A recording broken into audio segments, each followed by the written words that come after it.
Are you a coach and are you looking for ways to effectively market yourself and your services online in 2022, maybe 2023 by the time that you watch this video? Then you are in the right place. So if you found your way to this video, I'm going to assume that you're at that point in your business where you already know who your ideal client is, that you have figured out your product market fit and what you have to offer, what transformation you stand for, so that in this video we can really focus on how to market your business as a coach and how to rapidly sign up more clients. And at the end of this video, I will be sharing my absolute favorite marketing strategy for coaches online right now. So make sure that you stick it out until the end of the video. Now, before we get started, if you're new here, hi, welcome.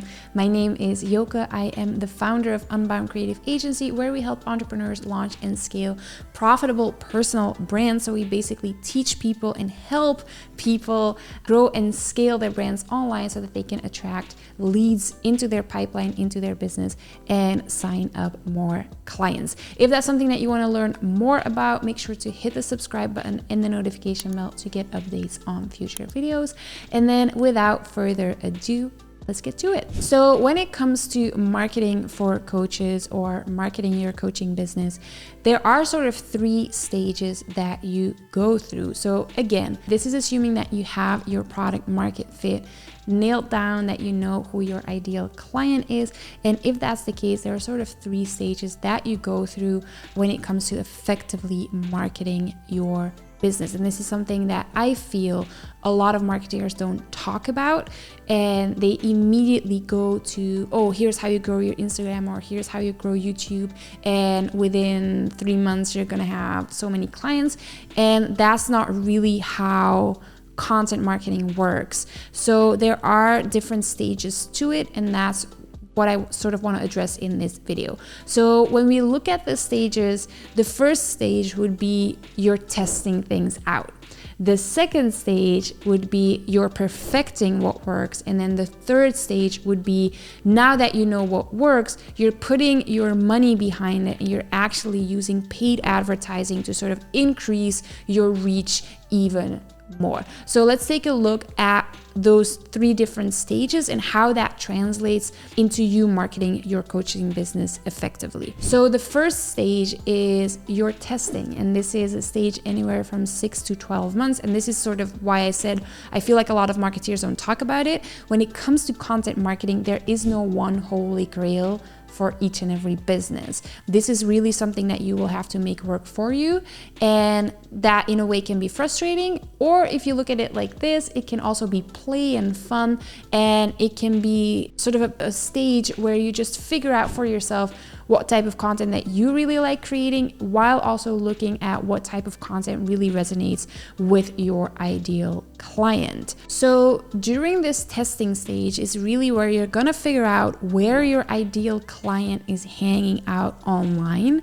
Depending on your customer avatar, so your ideal client, that might differ. It might be LinkedIn, it might be Pinterest, it might be YouTube, it might be Instagram, it might be a mix of all of them. So this is really where you're gonna figure that out. And then you're also sort of step number 2 in that process is you're gonna try and figure out, how can I now serve my ideal client through my content? So how can I serve them for free through my content so that they get to know, like, and trust me before making the decision of working with me?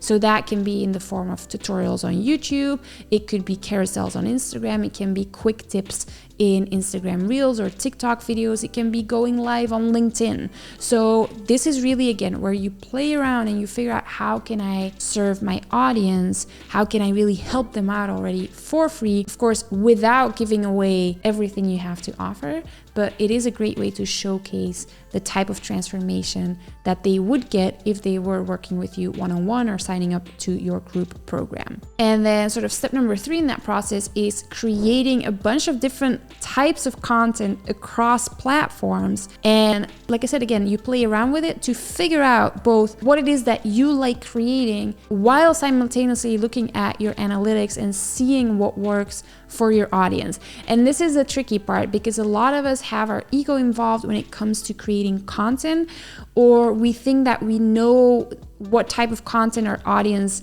wants or needs, and often it isn't the case. So this is why I say play around with it and really create a ton of different types of content over those first 6 months and really see what works for you, what isn't too time consuming, what do I have fun doing, where do I find my joy, while also being really realistic and looking at the data and looking at the analytics. If you really enjoy creating Instagram carousels, but your audience doesn't interact with them, your audience doesn't seem to care about them, then why are you wasting your time creating them? If your audience apparently really likes a video format and that outperforms any type of graphic content that you make, then that's sort of what you should stick with moving forward. But you're not going to know that until you play around with it and look at the data afterwards. Step number four in the initial testing period is that you're slowly going to start integrating call to actions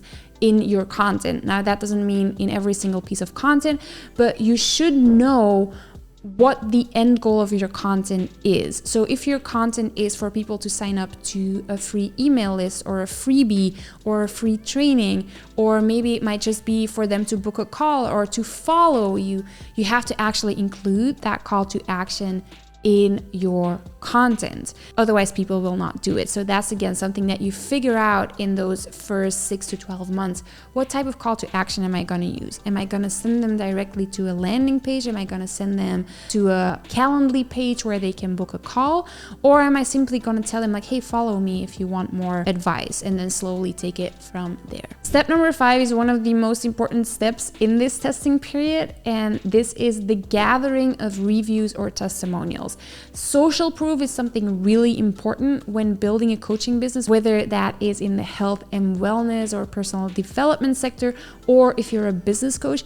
People want to see what you've been able to help other people with, what kind of transformation you've been able to facilitate for other people. So in that initial testing period, a large part of it should be to build testimonials, to build review pages, or at least collect video or written testimonials that you can then share on socials, so that people have that social proof and they know like, oh, this person is legit, they've helped other people already. And then the final step of this testing stage is to really analyze your data and your results. And this is something where I see a lot of people go wrong in 2 ways. So either you have people that post a piece of content and immediately start looking at the analytics, whether that's YouTube or Instagram or TikTok, Facebook. It doesn't make sense to analyze one piece of content the day after you've posted it. Organic content marketing takes a while to work. So what you want to do is post consistently for 4 to 6 months, and then after those 6 months, that's where you start analyzing. What times of day work better? What type of content work better? What type of content do my followers or my subscribers like to interact with? What types of content actually convert? Because there's still a difference between having a lot of engagement or actually converting a person.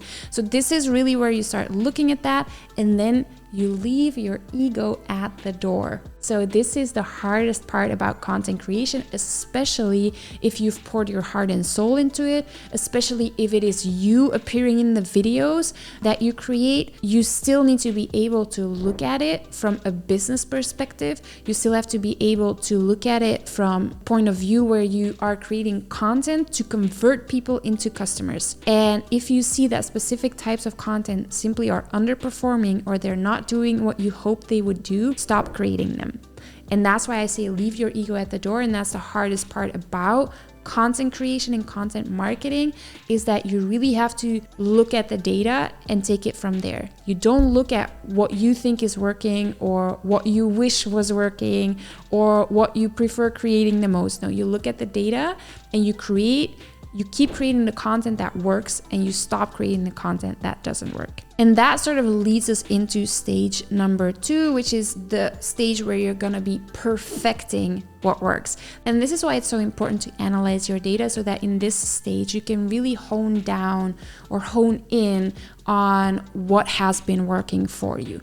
And let's say that you have been doing quick tips on Instagram Reels and they've been really, really working, then that might turn into your pillar content, where you're gonna go more in depth and maybe create a full full YouTube tutorial on those tips that you can then repurpose into Instagram Reels, maybe some graphics, maybe you share it to Facebook, like whatever works for you, right? But what I like to do at this stage is you drop all the content that's not working, you create 2 to 3 pillar pieces of content that can be weekly or monthly, or even just one piece of pillar content each week that you can then repurpose across these different platforms. You have to keep in mind you're a coach, not a content creator. So you shouldn't be spending your majority of time on content creation. Yes, your marketing and your content marketing is super important to grow your business, but it is not your main business. So create pillar pieces of content and then repurpose them for your different platforms. And that's sort of where you're also going to start looking at building in some processes and outsourcing or hiring a team to do the majority of the work for you. Now we have videos on outsourcing on our channel already, so we'll make sure to link them up here, and they're really step by step to how you can hire content creators or social media marketers to do this job for you. Also, if you want to know how we were able to generate over 200 million in high ticket sales for our clients last year alone, all through organic marketing, so no fancy funnels or paying for ads, there is a link in the description down below that will give you access to a free training explaining you exactly how we do that, from strategy to the systems that we have in place to the people and how we actually use content to generate sales. So that link is in the description down below. It's completely without obligation. You get access to that training for free. So make sure to check it out if that's something that you're interested in. And the reason that I mention it now is because we are going to be looking at paid advertising in stage number 3. So stage number 3 is using paid advertising to amplify your reach and sort of boost what has already been working for you. And I really want to stress that I only advise you use paid advertising once organic is working for you, and to sort of add an extra layer to it.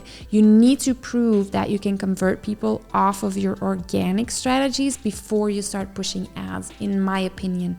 As a coach, you need testimonials organically from your programs. You need to be able to convert people organically, and then use some of your marketing budget to push advertising to increase your reach and to sort of start scaling more rapidly than you could if it were only from your organic reach. So the way that you can use paid advertising as a coach is, in my opinion, in sort of 2 ways. So you would use advertising to increase the reach on content that is already performing really well. So the only goal of this type of advertising is to stay top of mind with your current followers or subscribers and to attract new people to your online profile. So that being a YouTube channel or an Instagram profile or a TikTok profile. The goal of this advertising isn't to convert anyone on a lead page or a landing page or a sales page.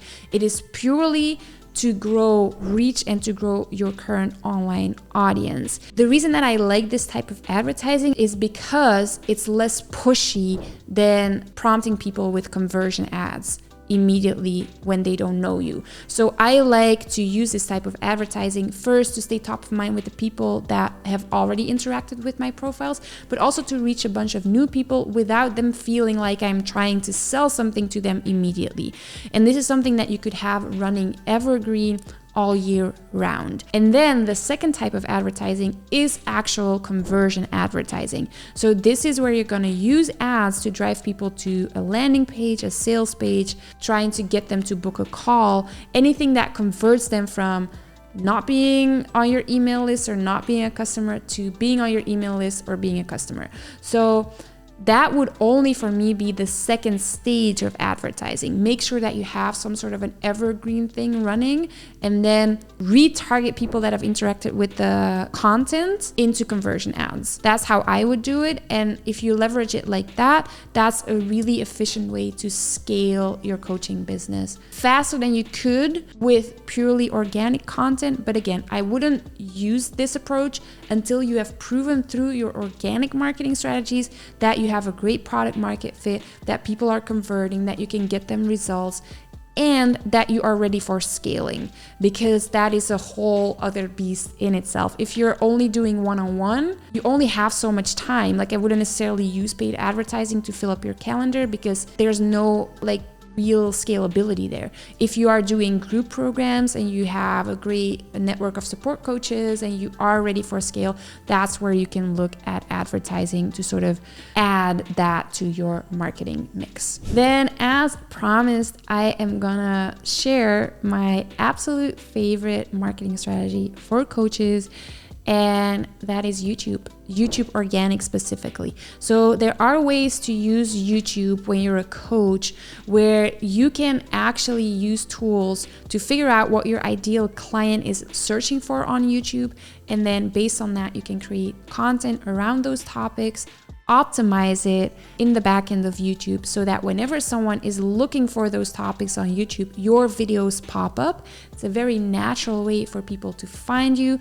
On top of that, YouTube is, although they have shorts now, it is a long form video platform. So that gives you amazing opportunities to already nurture your leads without even having to personally talk to them. So when people find your YouTube video and it is useful for them, they will click to go to your channel. And if you then have a fully built out channel with educational content, high value content in a specific niche, or clearly helping people with a specific transformation, they will go and binge watch your content. And by the time that they're like looking for a coach, they will reach out to you first. So YouTube by far is my favorite strategy for coaches to massively scale your business, because uploading one YouTube video today can get you leads 10 years down the road. I believe we already did another video purely on YouTube for coaches, and I will also make sure that we link it somewhere up here so that you can go and check it out. If you like this video, make sure to give it a thumbs up, share it with someone that you know can use this information. And then in the meantime, make sure to check out these videos over here, and I will see you in the next one.